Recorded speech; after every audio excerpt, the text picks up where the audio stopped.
Har Har Har hot, যা যা যা, বাই বাই বাই। আরেকটু রে, তাড়াতাড়ি পা চালা তোরা। আরে ও ভোলা, তুই কি তোর গরুর সাথে কথা বলছিস? হ্যাঁ গো গণেশ দা। বাবা, তোর সাথে কথাও বলে তাহলে? কি যে বলো দাদা, ওরাও আমাদের মতো সব বুঝতে পারে। তুই যখন বুঝিস, তাহলে ওদের জায়গায় তুই হয়েই চাষ করতি। তুমি যে কি বলো না গণেশ দা, আমি কেন গরু হতে যাব? আরে এমনি আর কি করছি।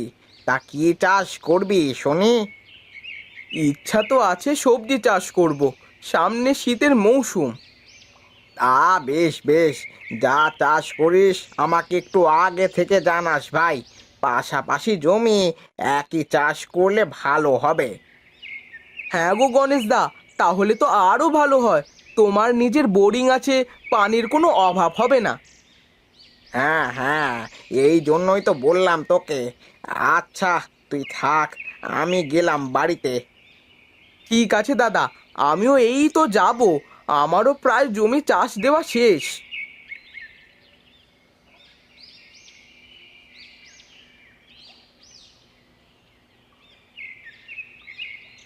তুই এসেছিস বাবা? আমি সেই কখন থেকে পথ চেয়ে বসে আছি।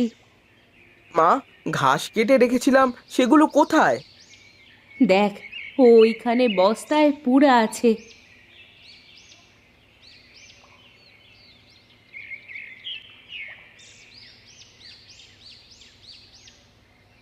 খা, একটু পেট ভরে খা।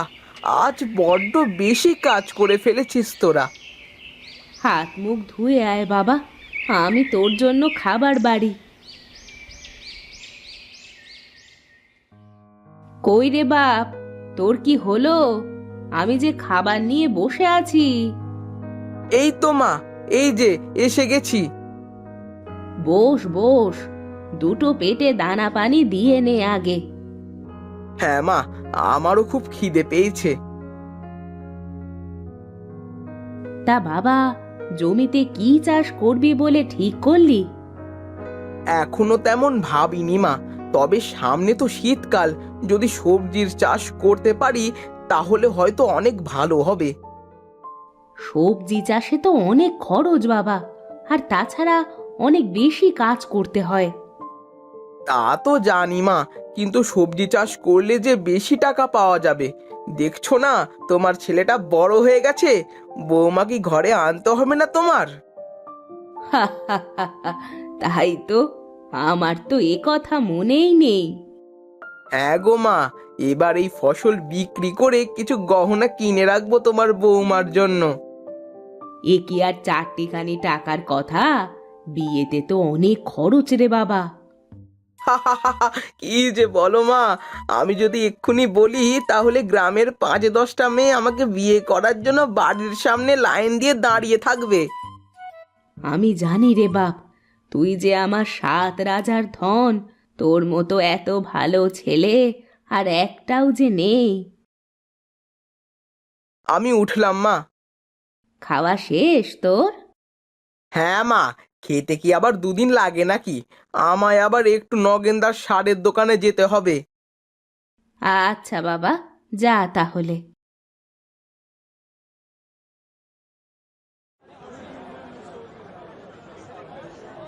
আরে ভোলা যে, আমি মনে মনে তোর কথাই ভাবতেছিলাম রে।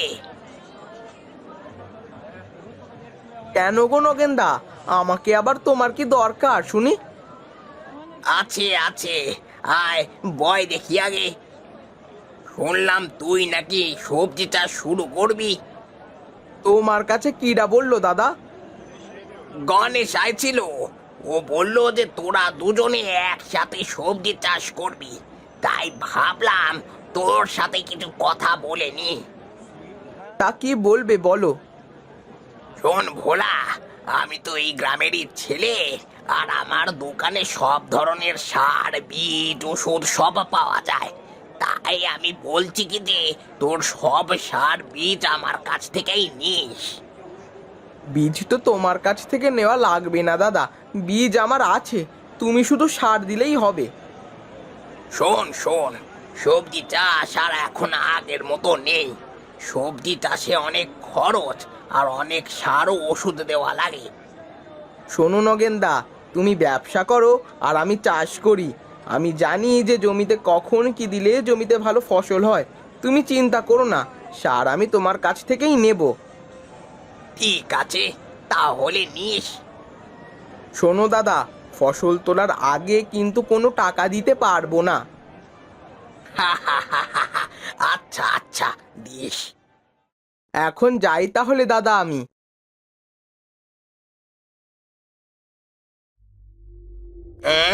কি ভাব, মনে হচ্ছে চাষ করে একদম গ্রাম ভর্তি ফসল ফলাবে। দেখবো দেখবো কেমন করে তুই আমার ওষুধ বাদে ভালো ফসল ফলাস। কি রে ভোলা, কিসের বীজ বুনছিস? পালং শাক বুনছি দাদা। ও আচ্ছা, তা ও ভাগে কি করবে? ও ভাগে ফুলকপি লাগাবো দাদা। ও আচ্ছা, আমিও তাহলে পালং আর ফুলকপি লাগিয়ে দিলাম। ঠিক আছে দাদা।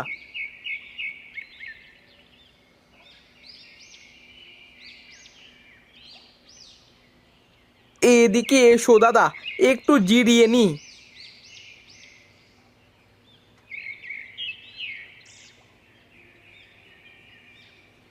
মাঠে যা রোদ, টেকাই যাচ্ছে না, তার উপর এই বাতাস বন্ধ। কি আর করা, চাষা ভুষা মানুষ আমরা, আমাদের কি বা রোদ কি বা বৃষ্টি। ঠিক কথাই বলেছিস রে ভোলা। দাদা, বীজ তো বোনা শেষ, এখন জমিতে সেচ দিতে হবে। হ্যাঁ হ্যাঁ চল, আমি মেশিন জুড়ে দিচ্ছি, তুই নালগুলো একটু ছড়িয়ে দে।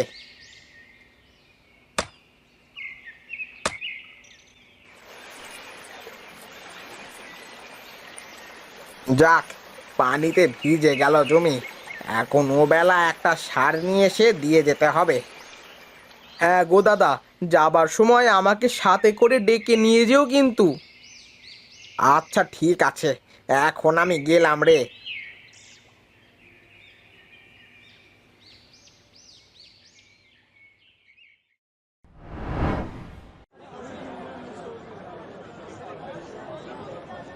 দাদা, আমাকে পালং শাক আর ফুলকপির জন্য সার দাও দেখি। এই নে, এই সার পুরো জমিতে বুনে দিবি আর সাথে এই ওষুধ স্প্রে করে দিবি। ওষুধ স্প্রে করলে গাছের কোনো ক্ষতি হবে না তো? আরে না না, দেখবি ভোলার থেকে তোর গাছ ভালো হবে। কি গো গণেশ দা, তোমার না আমাকে ডেকে আনার কথা ছিল? তাড়াহুড়ো করে চলে আইছি, তোর কথা খেয়াল নাই রে ভোলা। আর তাছাড়া তো তুই চলেই আইছিস। নগেনদা, আমাকেও কয়েক কেজি সার দাও। ভোলা, আমি বলি কি, এই সারের সাথে ওষুধটা দিয়ে দিস। না দাদা, আমি সবজিতে বীজ দিতে পারবো না, তাছাড়া আমার জমিতে এই বীজ দেওয়া লাগবে না। ঠিক আছে, তোর জমি তুই বুঝবি। দেখিস, তোর থেকে এই গণেশের গাছও ভালো হবে, ফলও ভালো হবে। ও হোক গে, যা হয় দেখা যাবে।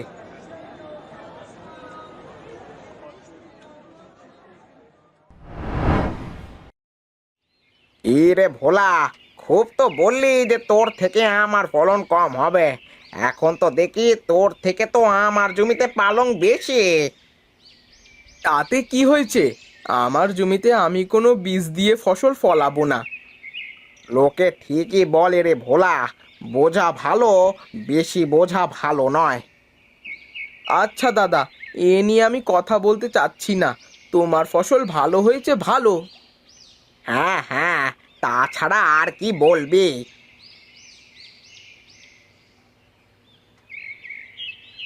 যেই না ফসল ফলিয়েছে তার আবার কথা।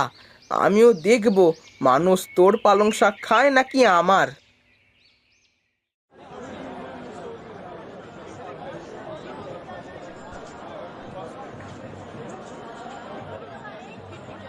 পালং, এই পালং শাক নিয়ে যান, তাজা তাজা ফুলকপি নিয়ে যান। এরে ভোলা, দেখলি তো সবাই কেমন আমার পালং আর ফুলকপি নিয়ে গেল। তুই এখন বসে বসে বেচ, আমি চললাম বাড়ি। যাও যাও, কি আর করার। এখন দেখি আমার পালং আর কপি বিক্রি হয় কিনা।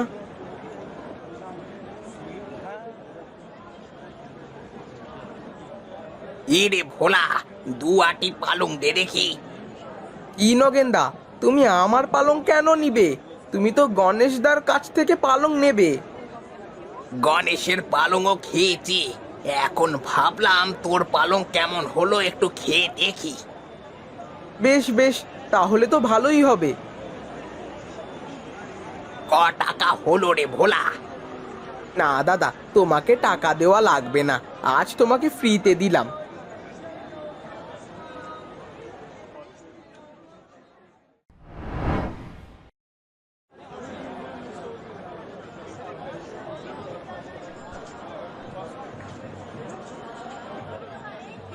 কি ব্যাপার, আজ সবাই ভোলার কাছ থেকে সবজি নিচ্ছে, আমার কাছে কেন আসছে না?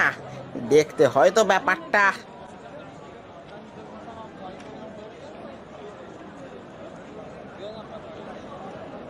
কি গণেশদা, কিছু বলবে নাকি? ভালোই তো বেচা কেনা করছিস মনে হচ্ছে। কি আর করবো দাদা, আমার তো আর অত ভালো সবজি না যে সবাই দেখেই নিয়ে যাবে।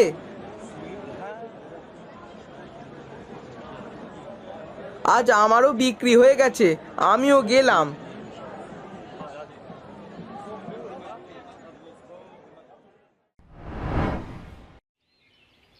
শোন রে ভোলা, আমি তোর কথা না শুনে যে কি ভুল করেছি। হ্যাঁ তাই তো, তুমি কেন আমার কথা শুনবে? তুমি শোনো ওই লোভী দোকানদার নগেনের কাছ থেকে। আচ্ছা ভোলা, বল তো দেখি, আমার পালং দেখতে কত সুন্দর, কিন্তু খেতে ভালো লাগে না। আর তোর পালং দেখতে ভালো না, তাও তোর পালংয়ে কত স্বাদ। হ্যাঁ, এইটাই তো বোঝার বিষয় দাদা। সার বীজ দিয়ে ফসল ফলালে সে ফসলে কোনো স্বাদ থাকে না, তখন তা বিষ হয়ে যায়। ওই আমার চোখ খুলে দিলি রে ভাই, আমি আর কখনো এই ভুল করব না। তোর কথা না শুনে আমার ভুল হয়ে গেছে। ঠিক আছে দাদা, মন খারাপ করো না, পরের বার থেকে আমার মতো করেই তোমাকে শিখিয়ে দেব। তুই আমাকে বাঁচালি রে ভাই, চল এখন বাড়িতে যাওয়া যাক।